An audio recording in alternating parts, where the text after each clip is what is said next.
I mean, the military alliance between them now is stronger than it's been since the early 1950s. And you look at the amount of equipment that North Korea has sent to Russia for this war. Putin could not continue this war at the tempo he's run it at this year without North Korean help. And it's not difficult in the sense that, from a North Korean port to a Russian port is a pretty short hop. And we know that 13,000 containers during this year have gone from one to the other. And at least 6,900 of those containers contain 3 million artillery shells. Wow. Absolutely fundamental to the Russian war effort. But the biggest horizontal proliferation, of course, is troops, in the sense that 10,000, maybe 11,000, some say even 15,000 troops have gone from North Korea to Kursk to fight for Russia inside Kursk. As proliferation goes, geographical proliferation, it doesn't come much more dramatic than that. So could 2025 see negotiation and a ceasefire, or will it bring more of the same misery of war? In this special program, we'll look at the front line and how it's changed over the course of 2024. We'll assess how technology, from new equipment to the drone revolution, is changing the dynamics. We'll examine what a year of elections meant, the geopolitics of it all, and who else is now involved, from Donald Trump to Kim Jong-un. And we'll see whether this was the year that signaled a move toward a solution which will stop the bloodshed. All right, so let's dive into something I'm sure you've all been following closely. Yeah. The war in Ukraine. Of course. It's been really heavy on everyone's minds. And as we wrap up 2024 with, Trump about to be back in the White House, right, things feel like they're about to shift in a big way. Absolutely. And, we're going to try to cut through all the noise here and get to the stuff that really matters. Oh, sure. Not just what happened, but why it matters for the future. Yeah, what's fascinating is that even without knowing the specifics, you can just feel that anticipation for a potential turning point in the conflict. And that's where our deep dive comes in. Right. We've got some really insightful analysis from Professor Michael Clark. Okay. He's a top defense expert who's been tracking this war since the beginning. And he's giving us a really clear picture of the front lines, the impact of technology, and all these new global players that are shaping the conflict. Yeah, it's not just a regional conflict anymore. Right. This is having ripple effects globally. Exactly. And understanding these shifts is really crucial. Yeah. If we want to grasp what the world might look like in 2025 and beyond. Okay, so picture the map of Ukraine back in January of 2024. Okay.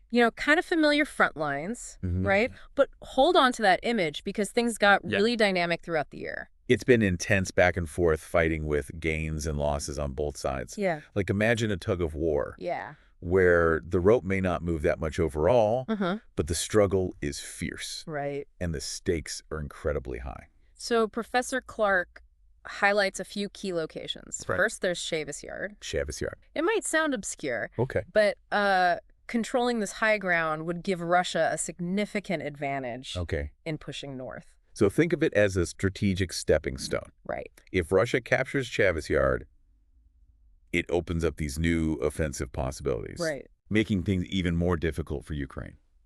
Then there's Avdiivka, which unfortunately fell to the Russians earlier this year. Right. Professor Clark emphasizes that this location is like a pathway towards Kramatorsk, a vital hub, and ultimately a route westward. The fall of Avdiivka was definitely a setback for Ukraine. Yeah. It highlights this constant pressure they're facing from Russian forces determined to expand their control. Okay, now let's shift our focus to Odessa. Okay. A city with immense strategic value. Remember, Ukraine's biggest victory this year wasn't on land, but in the Black Sea. Right. They secured control of the western part, essentially pushing back the Russian Black Sea fleet. This is remarkable because Ukraine doesn't really even have a navy. Right. They've used clever tactics like these anti-ship missiles and drones to achieve this. Yeah. Holding Odessa is crucial for maintaining that control and keeping access to global trade routes open.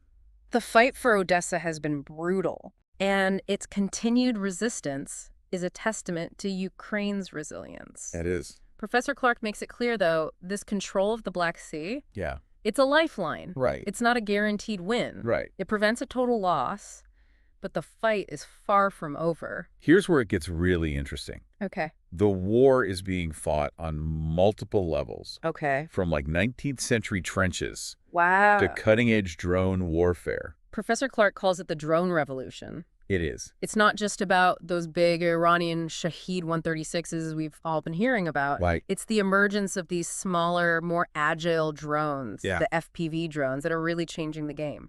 These FPV drones operate on a first-person view system. Okay. And they've become commonplace tools on the battlefield. Really? They're being used for incredibly precise attacks. Wow. And even as a substitute for artillery in some cases. Wow. Warfare below 5,000 feet has essentially become this intense new domain of drone warfare. We're seeing this dramatic surge in daily drone attacks, making it clear that this is a fundamental shift in how this war is being fought. But it's not just drones. Okay.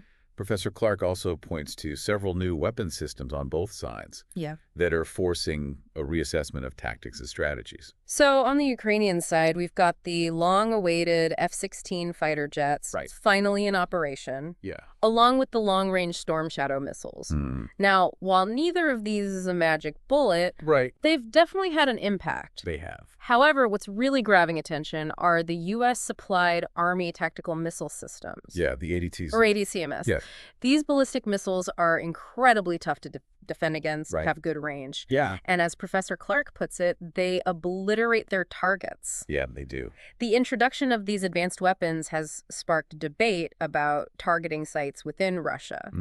Militarily, it makes sense for Ukraine to use weapons like Storm Shadow and ATCMS to hit airfields and launch sites inside Russia. To counter those devastating Russian glide bombs. Professor Clark describes these glide bombs as essentially old bombs. Okay. Fitted with fins and GPS guidance. Wow. They can be dropped from aircraft well within Russian airspace. Oh, wow. And glide up to 30 miles to their targets. That's incredible. They've caused significant damage to both military and civilian targets in Ukraine. It's a chilling tactic. It is. And Professor Clark emphasizes the challenge they pose to Ukraine's defenses. Right. But using Western-supplied weapons to strike inside Russia raises major political concerns. Oh, of course. This isn't just about military strategy anymore. It's about navigating the delicate geopolitical sensitivities of a conflict that could spill over its borders. This raises an important question about the future of warfare. Yeah. What are the long-term implications of all of this? Yeah. Professor Clark suggests that the West, and really the entire world, is watching the Ukrainian battlefield closely, learning and adapting tactics and strategies based on what's working and what's failing. And let's not forget, this war is also being fought in the trenches, with tactics reminiscent of conflicts from a century ago. Professor Clark calls it a full-spectrum war. Wow. Combining elements of ultra-modern warfare like drone technology and space-based intelligence with the brutal realities of 19th century trench warfare. It's a stark reminder of the human cost of this conflict. It is. The bravery and the suffering of those caught in the crossfire. What's even more profound is that we're witnessing the evolution of warfare in real time. The lessons learned in Ukraine, from those trenches to the drone-filled skies, are shaping how future conflicts will be fought, whether we like it or not. And that brings us to a crucial turning point. Okay. The 2024 U.S. election and the return of Donald Trump, who campaigned on a promise to swiftly end the war. His inauguration in January 2025 is going to have a major impact on the conflict. Yes. But it might not be as straightforward as we think. Professor Clark dives into this idea of the war expanding. Okay. Beyond just Ukraine and Russia. Right. He calls it horizontal proliferation. Horizontal proliferation. Yeah. What's striking is how Trump's election has emboldened a faction within NATO. Okay. The Trumpist bloc. So we're talking about leaders like Robert Fico in Slovakia. Karl Nehammer in Austria. Viktor Orban in Hungary. Of course. And of course, Recep Tayyip Erdogan in Turkey. Right. These leaders are increasingly skeptical about Ukraine's chances of winning outright. Yeah. And they're pushing for a negotiated settlement, even if it means concessions to Russia. Right. This shift in sentiment within NATO is a big deal. Yeah. It weakens that unified front that has largely supported Ukraine up to this point. And this horizontal proliferation goes even further east. With the surprising involvement of North Korea, Professor Clark reveals that Kim Jong-un has formed a strong military alliance with Putin, providing Russia with crucial material and military support. Yeah, it goes beyond just weapons and supplies. Okay. North Korean troops have actually been deployed Wow. to fight alongside Russian forces in the Kursk region. Hold on, North Korean soldiers in Europe? Yeah, That's unprecedented. it is. It really highlights how globalized this conflict has become. Exactly, and it raises questions about what this means Right. for the balance of power in the region. Yeah. Especially if Russia sees this as a successful experiment Right. and decides to send in tens of thousands more North Korean troops. So we've got this expansion of the conflict geographically, Right. but there's also this looming threat of escalation, right? Right. Professor Clark refers to this as vertical proliferation. Vertical proliferation. Yeah, which Gotcha. basically points to the nuclear dimension of this conflict. We've all heard the rhetoric from the Kremlin. Yeah. About potential nuclear escalation. Of course. And it's definitely unsettling. It is. But Professor Clark emphasizes that so far, Yeah. there's no concrete evidence Right. suggesting Russia is actively preparing Yeah. for a nuclear strike. He distinguishes between tactical and strategic nuclear weapons. Okay. Tactical nukes are smaller, designed for use on the battlefield, Right. while strategic nuclear weapons are the large-scale city-destroying weapons Yeah. we associate with, like, Cold War nightmares. While the threat of a full-blown nuclear war seems unlikely, Yeah. the potential use of tactical nuclear weapons in Ukraine Right. is a real concern. It's a dangerous game with the potential to spiral out of control. Right. However, amidst all this talk of escalation and new players, Yeah. there are hints of a possible resolution, Okay. however fragile. Okay. Professor Clark mentioned some recent statements from President Zelensky Right. that suggest he might be open to a ceasefire deal Okay. involving Russia keeping some Ukrainian territory. This is significant because Zelensky has been adamant Yes. about reclaiming all lost territory. Yes. The fact that he's considering territorial concessions shows the difficult choices Yeah. facing Ukraine's leadership. Absolutely. But even if Zelensky is open to negotiation, will Russia come to the table in good faith? Right. And then there's the wild card of the Trump administration Yeah. and their approach. Professor Clark brings in insights from Keith Kellogg, Okay. a retired general who served as Trump's special envoy for Ukraine and Russia. Okay. Kellogg co-authored a report earlier this year that was critical of the Biden administration's handling of the war. Oh, okay. Professor Clark believes that Kellogg's thinking, especially his ideas about a potential ceasefire, Mm-hmm. could shape Trump's approach. So let's explore some potential scenarios. Okay. Keeping in mind these are thought exercises, not predictions. Right. The first scenario is a pessimistic one. Okay. It involves a ceasefire in place, Okay. meaning the fighting stops where it stands. But there are only paper guarantees to prevent further hostilities. Professor Clark is skeptical about this kind of agreement. Yeah. He points to Russia's history of violating agreements and believes that a ceasefire without strong enforcement Yeah. would simply give Russia time to regroup and launch another offensive later. Right. Ukraine risks losing even more territory potentially, including the crucial port city of Odessa. The second scenario, favored by Keith Kellogg, Okay? is a ceasefire enforced by a demilitarized zone, or DMZ, Okay. patrolled by Western troops. Okay. This is a more complex proposition. Think about the logistics. Yeah. A DMZ stretching over 1,000 kilometers. Mm-hmm. Who contributes troops? Mm-hmm. What are the rules of engagement? Who pays for it all? Right. These are all tough questions. Professor Clark acknowledges these complexities, Yeah. but suggests that a well-structured and enforced DMZ could provide the stability Ukraine needs to rebuild Okay. and strengthen its defenses in the long term. The hope is that such a DMZ could be dissolved in 5 or 10 years. Right. Once Ukraine is strong enough to deter further Russian aggression. Right. It's optimistic, It is. but worth considering. And then there's the third scenario, the one no one wants to think about. Right. Continued fighting with no clear resolution. Yeah. This is the grinding war of attrition, Yeah. with both sides digging in and the front lines becoming entrenched. Professor Clark suggests that while Ukraine might not lose outright in this scenario, Right. they would likely suffer further territorial losses, especially if they lose American support. Yeah. The economic and political strains on both sides would be immense, Yeah. with no guarantee of a decisive victory for either side. It's important to note that these scenarios aren't mutually exclusive. Right. The reality is likely to be a messy blend of elements from each. Yeah. But what's clear is that the coming year will be critical for the future of Ukraine, Russia, and the wider global order. So we've got these potential scenarios, each with its own challenges and uncertainties. Yeah. But what's Professor Clark's take on the long-term prospects for peace in Ukraine?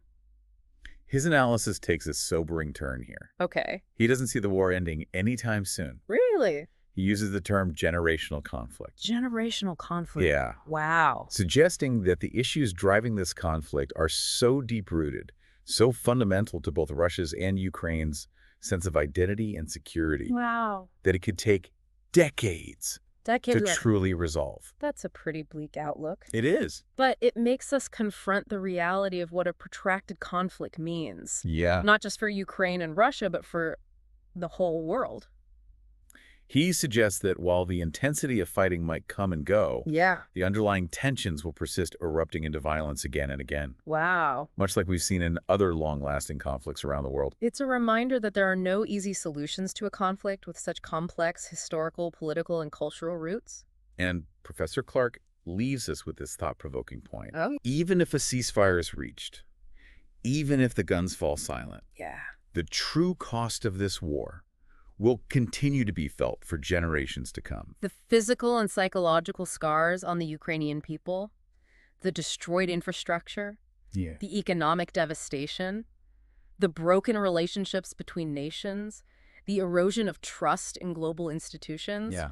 These are wounds that will take a long time to heal. So as we wrap up our deep dive into the war in Ukraine, Yeah. we're left with a sense of both urgency and uncertainty. Right. Urgency because the stakes are so high. Yeah. And uncertainty because the path ahead is unclear. But even with this complexity, Professor Clark's analysis reminds us of the importance of understanding, of seeking out diverse perspectives, of engaging in thoughtful dialogue, and of recognizing the long-term implications of this conflict for all of us. So what stands out to you from this deep dive? Yeah. What resonates most? Yeah. What questions are you left grappling with? We encourage you to continue exploring this topic, to seek out different viewpoints and to engage in meaningful conversations about the challenges and opportunities facing Ukraine, Russia, and the world in the wake of this devastating conflict.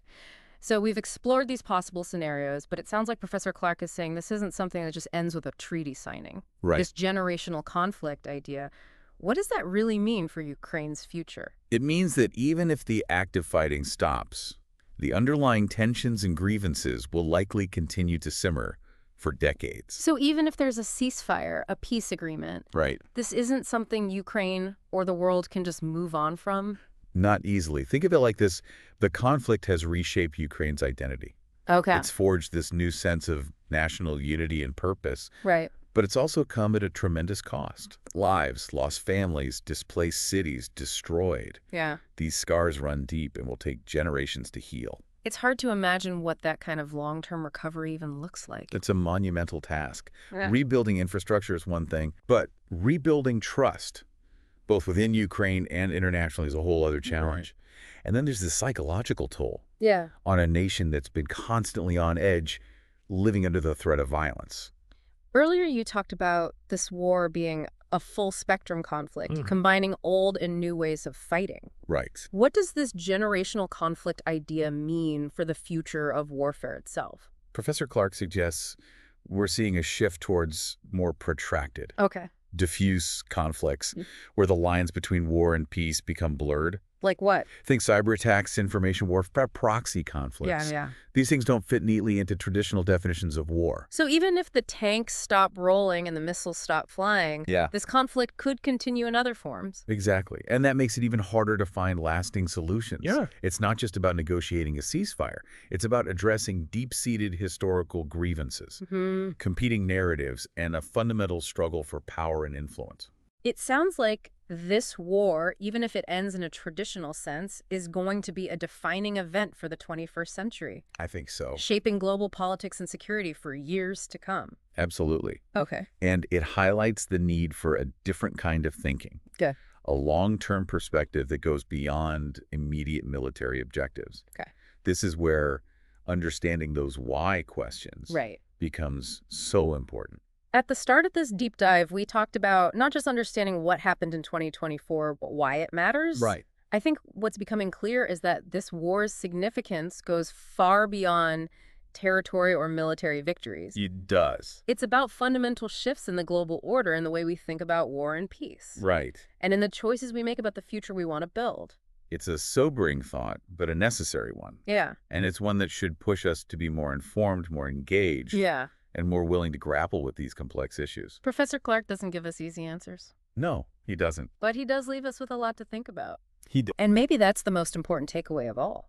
I think so. This isn't a conflict with simple solutions or quick fixes. Yeah. It demands our continued attention, our critical thinking, and our willingness to engage in thoughtful, nuanced conversations about the challenges we face. So as we end this deep dive, we encourage you to continue exploring these questions, to seek out diverse perspectives, and to think deeply about the long-term implications of this conflict for Ukraine, Russia, and the world. Thanks for joining us.